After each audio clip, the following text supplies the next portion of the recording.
Bienvenidos a nuestro estudio de Juan en este día. Mi esposa Alexandra y yo vamos a estar compartiendo con ustedes el capítulo 14. Así que si tiene su Biblia por ahí, por favor ábrala. Si es electrónica, préndala. Espero que pueda buscar un libro de apuntes donde pueda tomar notas. Decía un maestro mío que la memoria más privilegiada se encuentra en la punta de una pluma. Así que lo que no escribimos lo podemos olvidar. Así que bienvenidos al estudio y vamos a iniciar con el capítulo 14. Vamos a leer los primeros 6 versos y Alexandra, si me ayudas con esto, por favor. Dice Juan 14, no se angustien, confíen en Dios y confíen también en mí. En el hogar de mi Padre hay muchas viviendas. Si no fuera así, ya se lo habría dicho a ustedes. Voy a prepararles un lugar. Y si me voy y se lo preparo, vendré para llevarlos conmigo. Así ustedes estarán donde yo esté. Ustedes ya conocen el camino para ir a donde yo voy. Dijo entonces Tomás, Señor, no sabemos a dónde vas, así que ¿cómo podemos conocer el camino? Yo soy el camino, la verdad y la vida, le contestó Jesús. Nadie llega al Padre sino por mí. Para poder entender esta sección que acabamos de leer, necesitamos entender el contexto. Jesús les acaba de dar una noticia a los discípulos que los había dejado estupefactos. Fue como un baldazo de agua fría en la espalda, literalmente. Y la noticia que les estaba dando la encontramos un capítulo anterior, en el capítulo 13, en el verso 33. Alexandra, si lo podemos leer, por favor. Mis queridos hijos, poco tiempo me queda para estar con ustedes. Me buscarán y lo que antes les dije a los judíos, ahora se lo digo a ustedes. A donde yo voy, ustedes no pueden ir. Justo unos minutos antes, cuando estaban cenando, tras de eso Jesús les dice, y uno de ustedes me va a traicionar. O sea, imagínense la noticia y cómo la reciben los discípulos. Por eso es que al inicio del capítulo 14 Jesús les dice, no se angustien. Claro, seguro les vio las caras así de preocupados diciendo, Señor, ¿y quién te va a entregar? Y puede ser que dentro de las preguntas y tantas cosas que cruzaron por sus mentes, pueden que ellos hayan pensado, ¿será que ofendimos al Señor tanto que se cansó de nosotros y se va a ir de una vez por todas? Ya lo hartamos, ¿verdad? Ya basta de esto, nos va a dejar. Metimos la pata. Exactamente. Obviamente usted y yo sabemos, porque conocemos la historia, Jesús no se estaba yendo por esta razón, ¿verdad?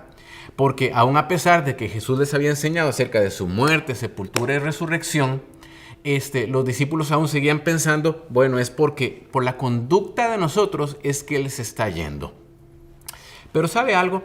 Yo creo que muchas personas se pueden identificar con los discípulos, porque la verdad es que algunas personas también sienten que Jesús no está cerca de ellos.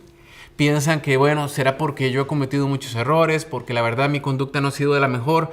Jesús se fue y me dejó, y por eso es que estoy viviendo estas situaciones tan difíciles. Inclusive, puede ser que algunas personas han pensado, yo creo que Jesús nunca ha estado conmigo, porque mi vida ha sido de bajada. Toda la vida, o sea, puros problemas. Pero el día de hoy, Jesús nos va a hablar a usted y a nosotros a través de estos primeros 24 versos del capítulo 14. Y nos va a hablar acerca de 6 verdades que nos van a traer tranquilidad y nos aseguran que el Señor está con nosotros. Así que vamos a estudiar la primera verdad que encontramos en el primer verso. Si pudiéramos leer el primer verso. Es buenísimo para el día de hoy porque dice, no se angustien, confíen en Dios y confíen también en mí. Así es. La primera verdad, si usted está tomando apuntes, es la confianza en Dios nos libra de la angustia. Jesús le dice a los discípulos, no se angustien. En medio de una situación que, Señor, ¿cómo nos dices que no nos angustiemos? Mira lo que nos acabas de decir. Pero la verdad es que Jesús no estaba criticando o condenando la preocupación en ellos. Porque Jesús muy bien sabe que la preocupación es un sentimiento común al ser humano. Claro. Todos nos preocupamos en algún momento. Basta con que usted se regrese unos cuantos libros para atrás al Antiguo Testamento y abra el libro de los Salmos. Va a encontrar salmos que escribió David, en los cuales él escribía literalmente, estoy angustiado, estoy preocupado, vienen para comer mis carnes, ¿qué va a suceder? Pero al final de esos capítulos, normalmente él siempre terminaba sus capítulos con que, pero yo sé que Dios está conmigo. Así que Jesús no condena la preocupación, pero sí nos quiere hacer una invitación para que ni usted ni yo permitamos que la preocupación nos domine y nos controle. Ahora, después de que Él les dice a los discípulos, no se angustien, les hace una segunda invitación y les dice, crean en Dios y crean también en mí. Me llama la atención el tiempo presente del verbo, porque nos habla de una acción continua. O sea, está diciendo, sigan creyendo. ¿Por qué sigan creyendo? Porque mire, en el pasado los problemas nos visitaron, así que sigamos creyendo. En el presente los problemas pueden venir, así que tenemos que seguir creyendo.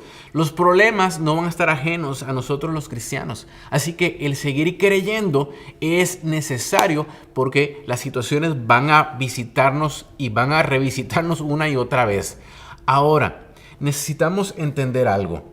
¿Qué es creer? Creer es descansar en las promesas de Dios. Es creer que Él nos va a ayudar en todo momento, a pesar de lo que estamos viviendo. Mire, justo ahorita que estamos viviendo esta pandemia y que todavía no hemos salido de ella, cuando vienen tragedias, hay dos preguntas que la gente se hace normalmente. La primera pregunta es, ¿dónde estaba Dios? Y la segunda es, ¿por qué Dios permitió esto? Y con esa lo que están queriendo insinuar es como que, bueno, ¿será que a Dios no le importamos?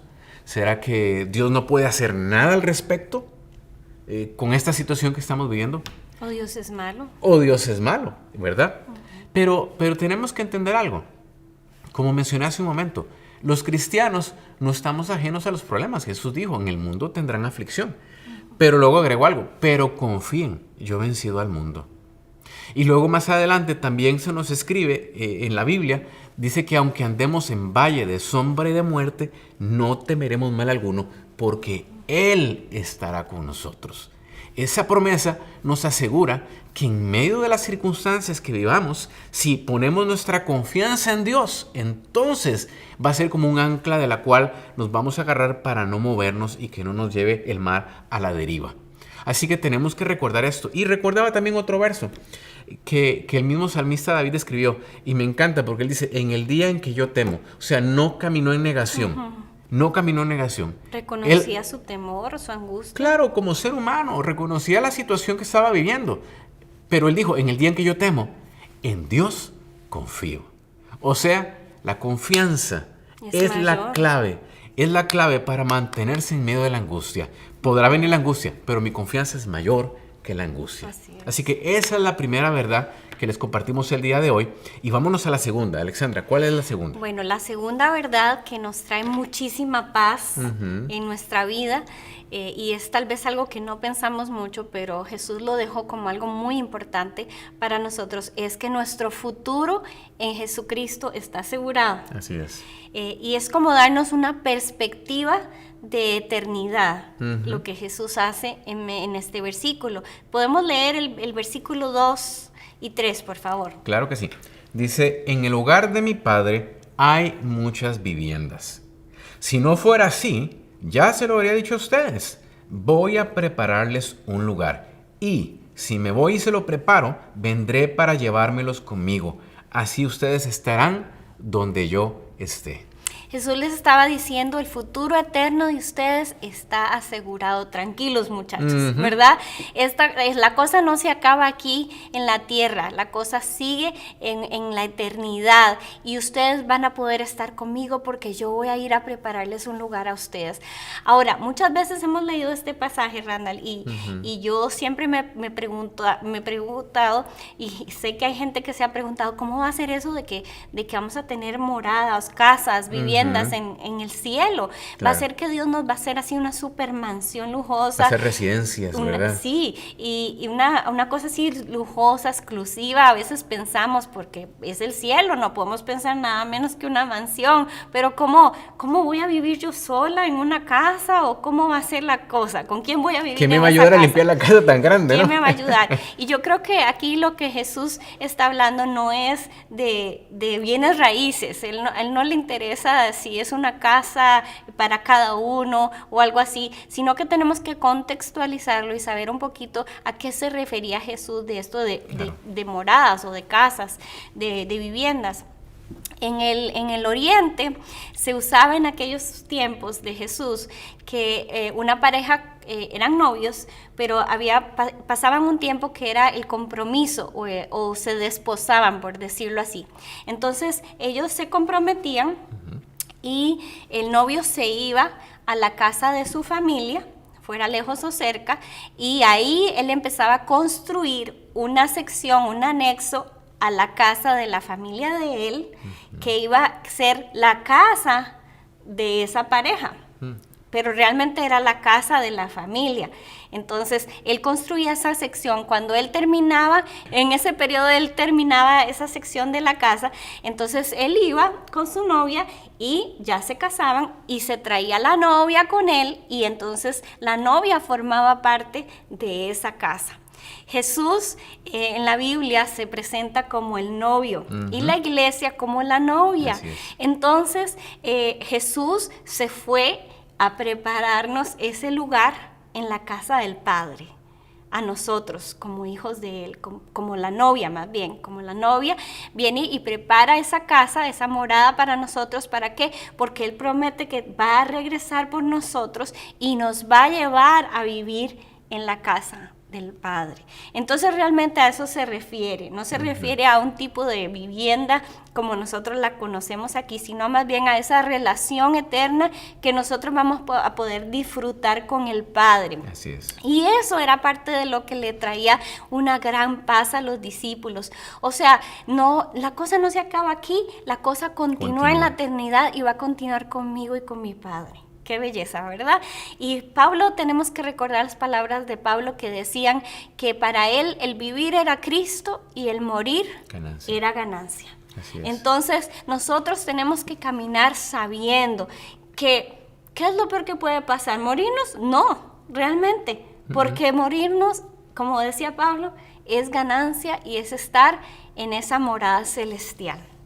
Ahora, hay otro punto, otra verdad también, Randall, que Jesús habla en estos versículos y que nos trae paz, y es que Jesús es el camino. Entonces, vamos a leer de los versículos 4 al 11. ¿Qué nos dice? Dice, ustedes ya conocen el camino para ir donde yo voy. Dijo entonces Tomás, Señor, no sabemos a dónde vas, así que, ¿cómo podemos conocer el camino? Yo soy el camino, la verdad y la vida, le contestó Jesús. Nadie llega al Padre sino por mí.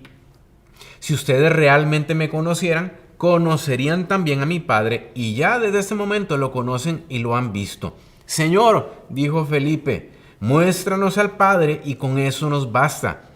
Pero Felipe, ¿tanto tiempo llevo ya entre ustedes y todavía no me conoces?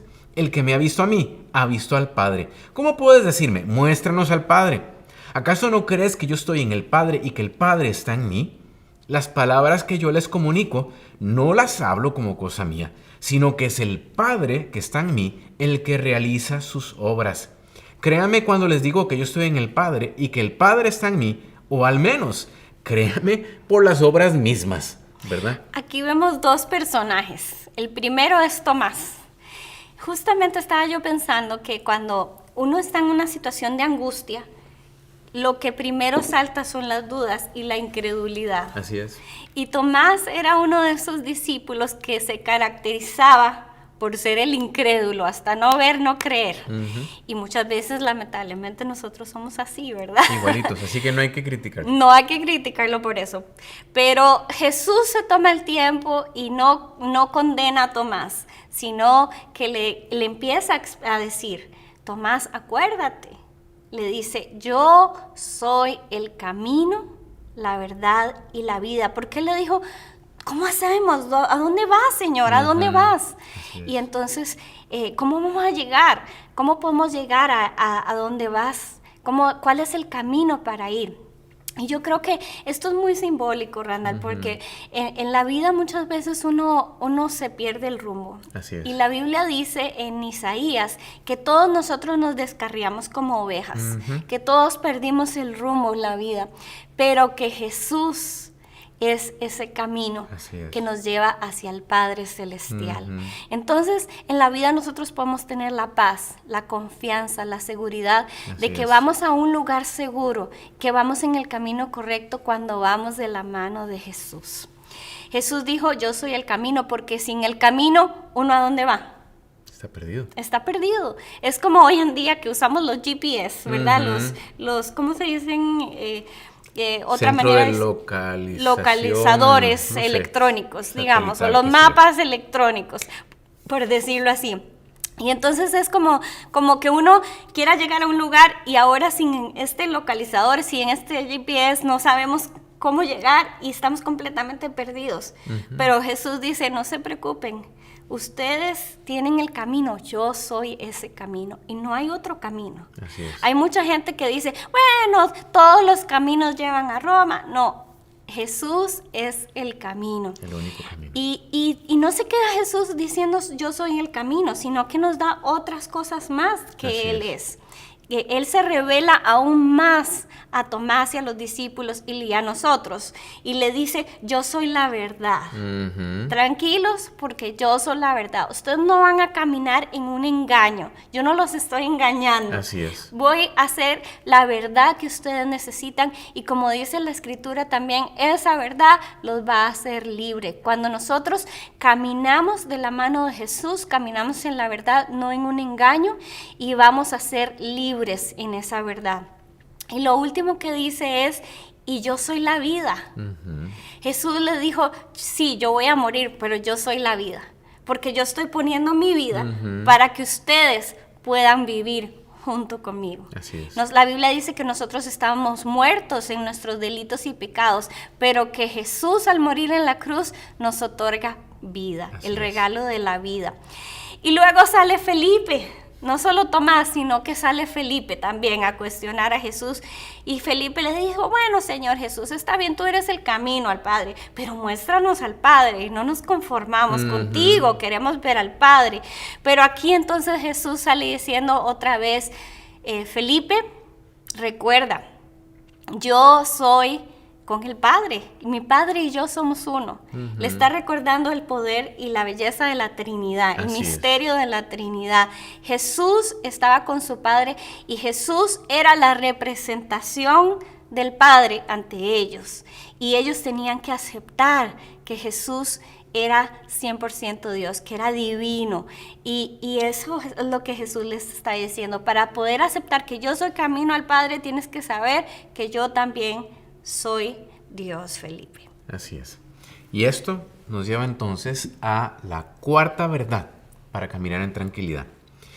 Y la cuarta verdad es esta, apúntela por ahí. Si pedimos, recibimos. Leamos, Alexandra, si me ayudas, del verso 12 al verso 14.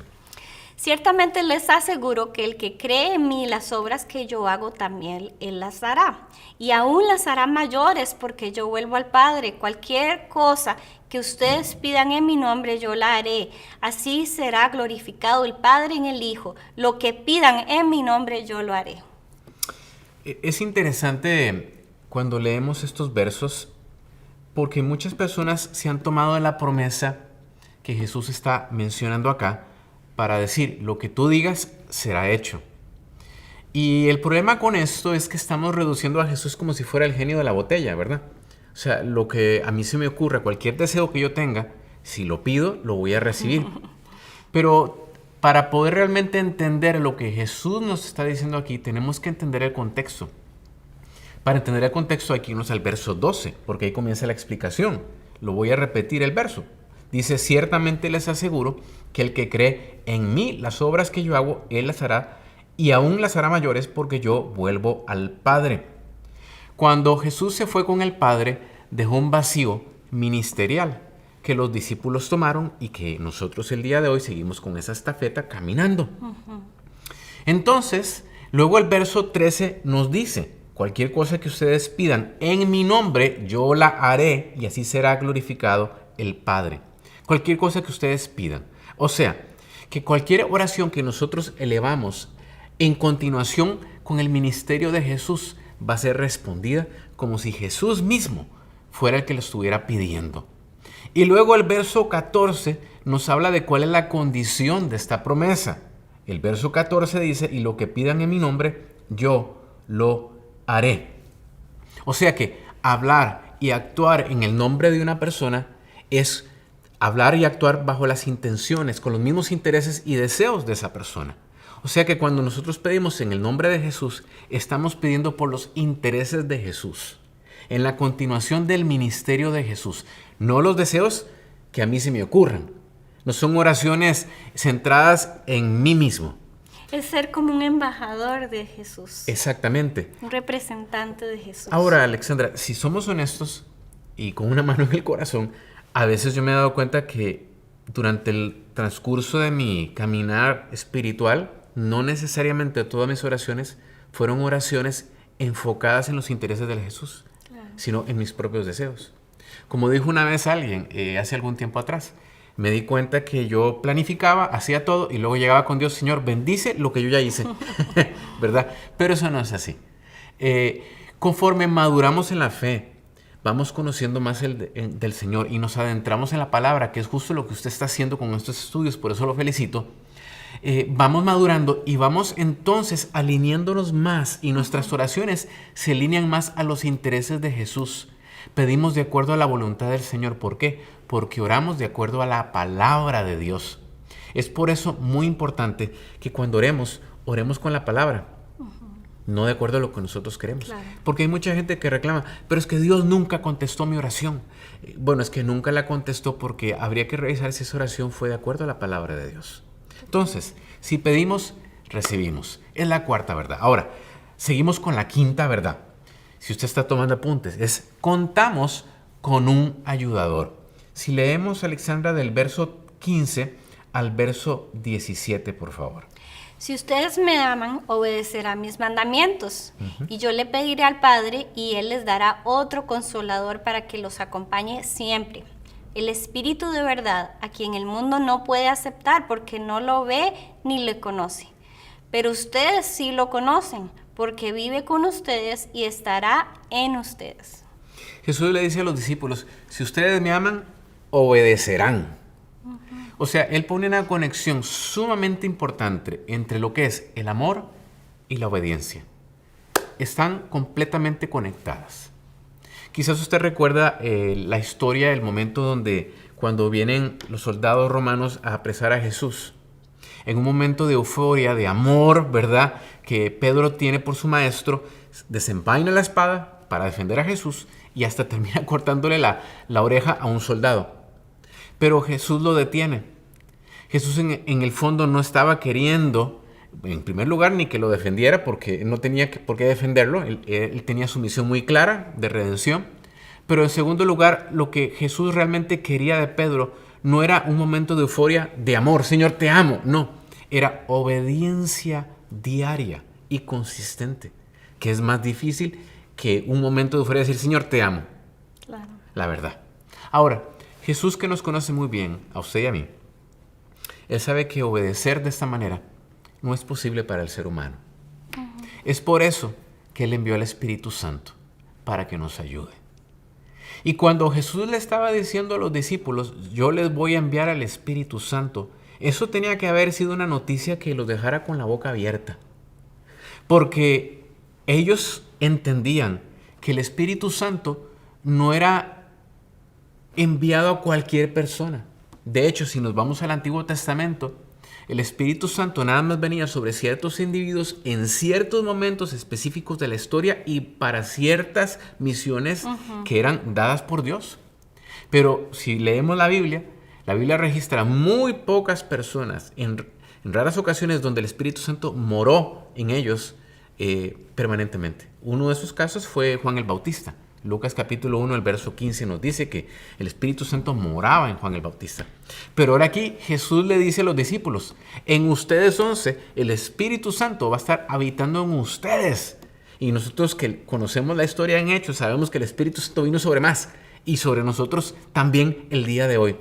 Y esta es una muy buena noticia, porque cuando Jesús nos dice que no nos angustiemos y que estemos tranquilos, Él sabe que nos lo dice porque Él sabe que nos ha dado al Espíritu Santo, quien habita en nosotros, para que nos conforte, nos aliente, porque el Espíritu Santo en nosotros nos guía, nos consuela, nos ayuda, nos fortalece.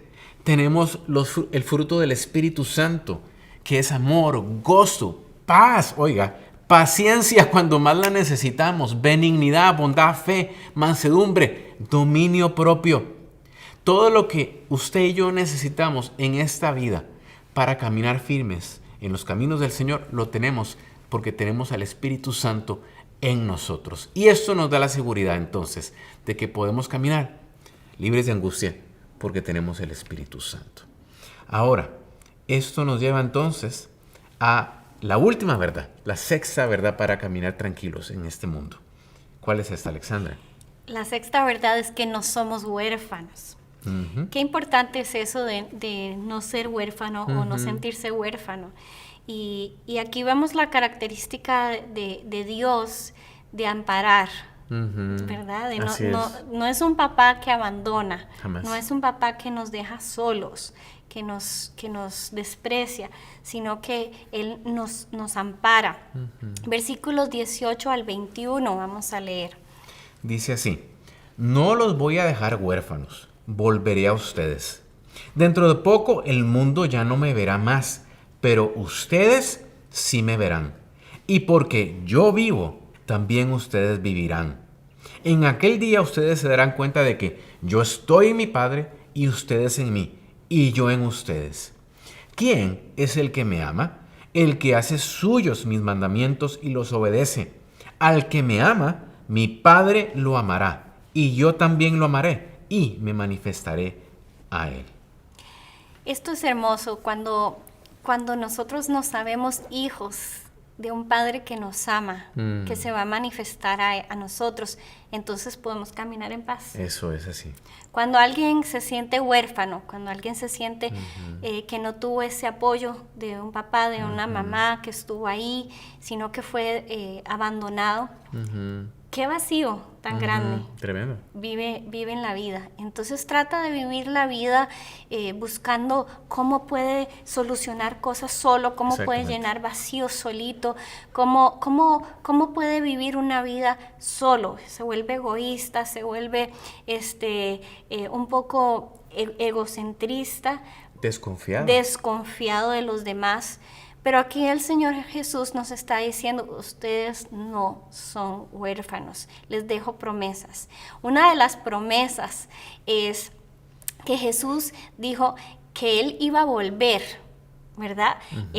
Dijo, el mundo no me va a ver, pero ustedes me van a ver. Él les dijo, yo voy a resucitar. Me van a ver morir, pero voy a resucitar y ustedes lo van a ver. Y eso lo vemos más adelante, ¿verdad? Pero también dijo, después de mi resurrección, yo voy a hacer posible que los cristianos vayan a resucitar también conmigo. Van a tener vida ustedes también. Y lo más importante y lo más increíble es que dice que Él es el que va a estar con nosotros y que nosotros vamos a vivir con Él, ¿verdad? Que no vamos a estar solitos en este mundo. Cuando Jesús vuelva físicamente al mundo, nosotros lo vamos a ver, ¿verdad? Pero también tenemos que acordarnos que nosotros lo podemos ver hoy en día. Así es. No lo podemos ver físicamente. Tal vez eso es lo que nos estaba diciendo, pero lo podemos ver espiritualmente, lo podemos sentir en medio de nosotros a través del Espíritu Santo de Dios que vive en nosotros. Así que Jesús dijo, ustedes no están solos porque yo ya les mando mi ayudador y yo voy a estar con ustedes siempre, siempre, siempre. El versículo 22 dice algo muy interesante también. Salta Judas, pero no es Judas el Iscariote, ¿verdad? ¿Nos lo puedes leer, Randall, hasta el 24, por favor? Dice, Judas, no el Iscariote, lo aclara, le dijo, ¿por qué, Señor, estás dispuesto a manifestarte a nosotros y no al mundo. Le contestó Jesús: el que me ama obedecerá mi palabra, y mi Padre lo amará, y haremos nuestra morada en él. El que no me ama no obedece mis palabras, pero estas palabras que ustedes oyen no son mías, sino del Padre que me envió. Bueno, aquí él está haciendo esa pregunta, pero realmente lo que Jesús está haciendo en la distinción es entre los que son de Él y los que no son de Él. No todos somos de Él.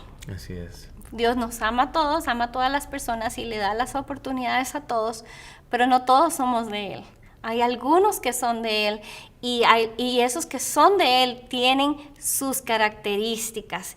Y la característica es que le aman y que le obedecen. Son dos cosas juntas. El amor que hace obedecer. Ahora, yo creo, Randall, que es muy importante reconocer esto, porque a veces decimos, bueno, somos cristianos. Yo amo a Dios, yo soy cristiana. Claro. Pero muchas veces no me comporto como cristiana. Es de título. Es de título. Y creo que por mi apariencia o por ir a una iglesia o por los ritos con los que cumplo o porque yo oro mucho, entonces soy de Él. Realmente esa no es la clave. La clave no es nada externo. La clave dice amar y obedecer. Y si leemos varios de estos versículos, nos dice amar y obedecer. Los que aman, obedecen. Los que aman, obedecen. Y yo creo que algo muy importante aquí es pararse y decir, ¿qué tanto estoy yo obedeciendo a Dios? Porque mucha gente dice, yo amo a Dios, pero uno ve que no están obedeciendo muchas de las cosas que Dios nos pide hacer. Entonces, ¿qué tanto yo lo amo? Y si yo lo amo, entonces yo lo obedezco. Pero tal vez hay gente que nos está viendo y que diga, uy, pero qué difícil obedecer. Y sí, a veces no es fácil obedecer. Pero ¿sabes qué? Ahí es donde tú tienes el ayudador. Así es. El ayudador que es el Espíritu Santo. Sin el Espíritu Santo, ni yo, ni Randall, ni nadie puede obedecer como Dios quiere que le obedezcamos. Solamente a través de la relación de nosotros con el Espíritu Santo es que nosotros podemos. Porque la Biblia dice que el Espíritu nos ayuda en nuestra debilidad. Nos ayuda en nuestra debilidad. ¡Qué belleza! Que Dios no nos pide que le obedezcamos sabiendo que no podemos, sino que Él dice, yo les doy la herramienta para que ustedes me puedan obedecer, y es el Espíritu Santo. Así es que si tú estás en algún punto en donde dices, yo en esta área de mi vida no puedo obedecer, no siento deseos de obedecer, me cuesta obedecerle a Dios, hoy ríndete al Espíritu Santo de Dios. Hoy pide su ayuda al Espíritu Santo y Él va a estar ahí gustoso para fortalecerte en cualquier debilidad que tú tengas, para poder obedecer a Dios, seguir amándolo, honrándolo y caminando con Él. Y bueno, vamos concluyendo este estudio, Randall. Así es. Y quiero tal vez repasar un poquito que esta escena se da en la última cena. Exactamente. ¿Verdad? Donde Jesús está despidiéndose, por decirlo así, de sus discípulos, diciéndoles que se va a ir. Pero ellos entran en esa angustia, pero lo que Jesús les dice es traerles paz a ellos. Y hoy en día nosotros podemos tener esa misma paz. Esa paz para caminar, para vivir nuestra vida, esa paz que nos lleva a confiar en Él, a saber que tenemos un futuro seguro, a pedir y vamos a recibir y ver grandes cosas de Dios en nuestra vida, a saber que tenemos un ayudador, que no estamos perdidos sin ayuda, que tenemos el ayudador, por decirlo así, y a saber que no estamos huérfanos. Así es. Que el amor de Dios es todo lo que necesitamos para caminar en la vida. Así que podemos terminar esta sesión orando y pidiendo esa ayuda del Espíritu Santo. Si hay incredulidad, si hay debilidad, lo que sea que haya, el Espíritu Santo está aquí para ayudarnos. Exactamente. Vamos ahora para terminar, ahí donde usted se encuentra, terminamos orando de esta manera. Padre, yo oro hoy en este día, que tú abras los ojos de nuestro entendimiento para que podamos tener una perspectiva divina. Que dejemos de ver las cosas, Señor, como las ve el mundo, pero que las podamos ver, Señor, como tu palabra nos enseña. que podamos confiar en ti, mi Dios, en medio de los momentos de angustia. Que en el momento que temamos, en ti, Señor, inmediatamente confiemos. Que recordemos, Señor, que nuestro futuro está asegurado por ti, Señor. Que si bien es cierto, tú te fuiste, pero tú no nos dejaste y tú te fuiste para preparar un lugar para nosotros. Y esto nos da la seguridad, Señor, que la vida en esta tierra, al fin de cuentas, no es nuestra dirección final, sino que hay una dirección celestial a la cual vamos algún día. Señor, hoy recordamos que tú eres el camino al Padre. Tú eres el camino, la verdad y la vida. Señor, y nosotros decidimos seguirte a ti en medio de tantas distracciones que el mundo puede traer. Hoy decidimos seguirte a ti, Señor. Y recordamos también, Señor, que tu palabra nos enseña que si pedimos, recibimos. Y yo te quiero pedir que nos ayudes, Señor, a siempre pedir de acuerdo a los deseos de tu corazón, no a los nuestros, Señor. Que podamos alinear, Señor, nuestros deseos conforme a los tuyos, siempre a la hora de pedir, Señor, para tener la seguridad de que vamos a recibir. Señor, y yo te doy gracias también, porque tu Espíritu Santo está con nosotros y es nuestro ayudador. Nos asegura, Señor, el éxito. Nos asegura que en los momentos de mayor dificultad, Señor, tenemos los recursos necesarios para vivir aquí en esta tierra. Y por último, Señor, gracias porque tú nos recuerdas hoy que no estamos huérfanos. Tú eres nuestro Padre. Y eres no cualquier padre, no como cualquier padre de este mundo, que promete algo y mañana no lo hace. Tú eres un Padre bueno, un Padre que promete lo que cumple, un Padre que eres fiel, un Padre amoroso, que extiende sus brazos de amor. Y yo hoy, Señor, en este día, bendigo a cada hombre, cada mujer, cada joven que nos está viendo, bendigo sus vidas. Te doy gracias, Señor, porque yo declaro que estas verdades, Señor, se imprimen en sus corazones, en sus espíritus, Señor. Y esta palabra, Señor, cobra vida en ellos. Esta semilla germina y produce mucho fruto para tu gloria. Lo declaro ahora en el nombre de Jesús. Amén. Amén. Y amén. Dios me los bendiga y nos vemos la próxima semana, justo con la continuidad del estudio de Juan.